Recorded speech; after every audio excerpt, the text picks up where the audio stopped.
The next one, don't play. It's a little bit of a fun one. Don't play indoor netball without warming up. Okay, so we put in an indoor netball team here at Clarkson. Don't go and check the results. Don't go check the leaderboard. Just take my word for it. We are winning. We're on the top. So don't play indoor netball without warming up.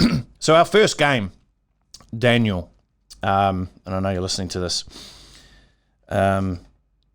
Daniel's nearing senior citizen age. No, I'm kidding. So Daniel's my business partner here at Clarkson and a long-term friend, and we thought it'd be a great idea to join the team, who are a lot younger than us. And I mean, look, we're not that old.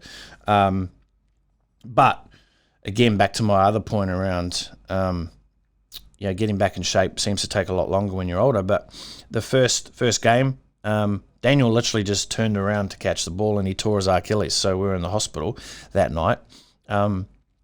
Second game, I start running and I'm about halfway through the game and I feel a bit of a strain through my calf muscle. I'm like, oh goodness, this isn't really good. But I pulled up stumps pretty quickly and hopped off the court because I didn't want to tear it. Tina, actually, she's sitting in the podcast room here, our podcast manager. She actually, I think in the first 20 seconds before even the whistle went off, she strained her quad. So we're a group of invalids, but I don't know how we're still on top of the table.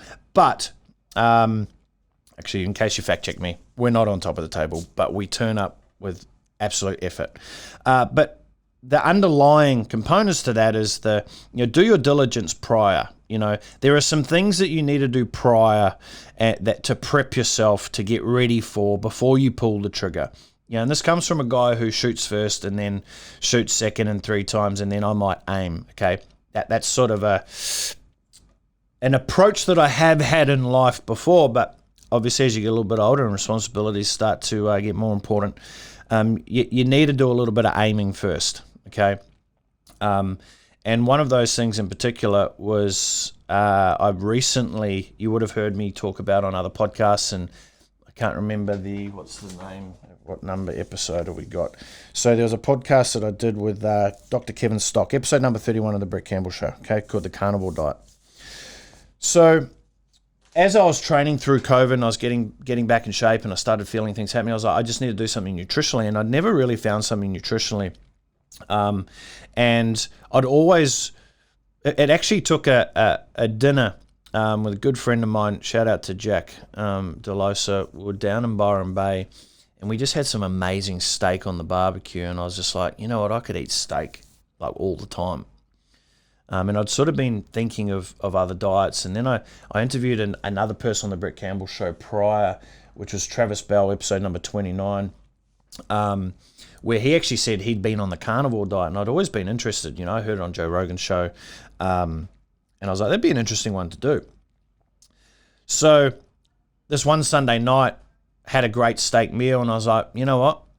I think I'm going to do the carnivore diet. So what I did, though, was I actually did my diligence. I read through, I went to several websites, I looked at some ebooks, I got a couple of books from Amazon, and that's where I landed on Dr.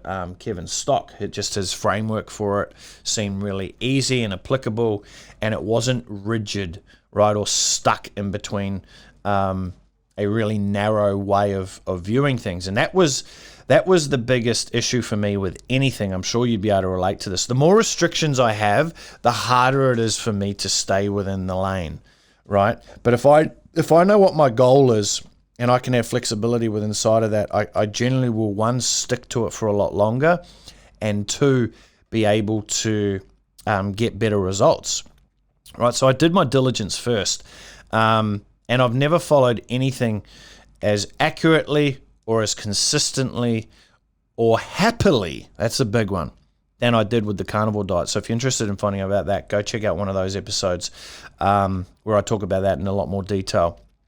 Because it really was, for me, it was the ability to do something that really fit with me, right? It might not fit for everyone else, but it just worked.